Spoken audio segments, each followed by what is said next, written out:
Cet exercice type porte sur l'utilisation de déterminants pour décider si des vecteurs sont, ou ne sont pas, collinéaires. Pour commencer, commençons par tracer des représentants des vecteurs u, v et w dont il est question dans l'énoncé. Commençons par le vecteur u, dont les coordonnées sont 3, moins 2. Il s'agit donc de tracer une flèche dans notre repère qui avance de 3 et qui descend de 2. La flèche qui vient d'être tracée convient pour représenter le vecteur u. Précisons tout de même que l'endroit où nous avons commencé la flèche n'a pas d'importance. Si nous avions fait la flèche à un autre endroit, elle aurait tout aussi bien représenté le vecteur u.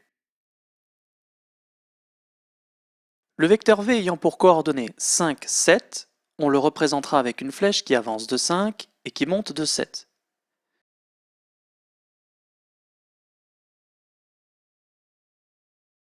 Et enfin, le vecteur w ayant pour coordonnées moins 9,5, 3, on le représentera avec une flèche qui recule de 4,5, moins 9,5 est égal à moins 4,5, et qui monte de 3.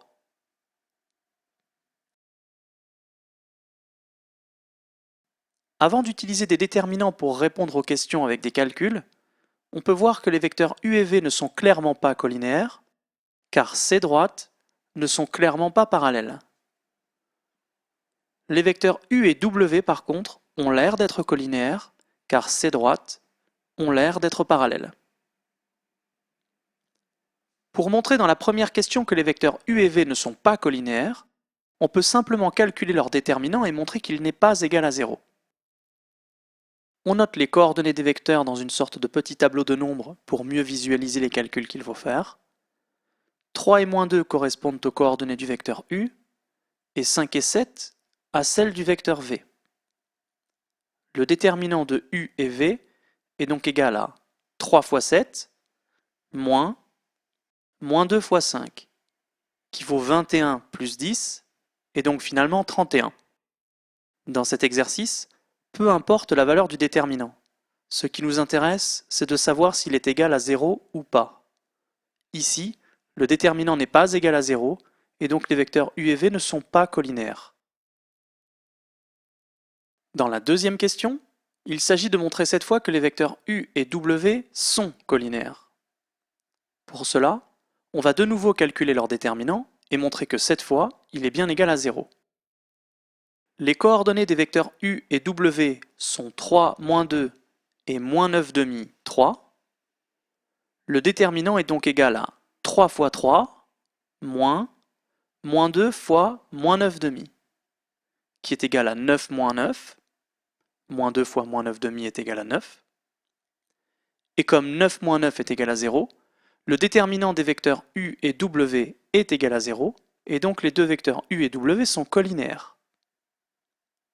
Maintenant, comme u et w sont collinéaires, il existe donc, par définition de la collinéarité de deux vecteurs, un nombre k réel tel que u est égal à k fois w. En d'autres termes, il existe un nombre réel k tel que 3 fois k est égal à moins 9,5 et en même temps, moins 2 fois k est égal à 3. Pour trouver la valeur de k, il est possible d'utiliser l'une ou l'autre des deux lignes. On choisit bien sûr celle qui nous donnera les calculs les plus simples, à savoir la deuxième.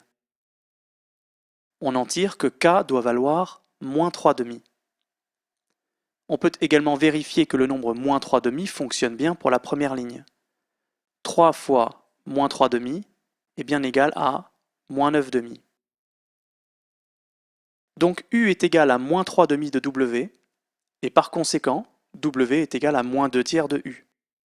Moins 2 tiers est l'inverse de moins 3,5.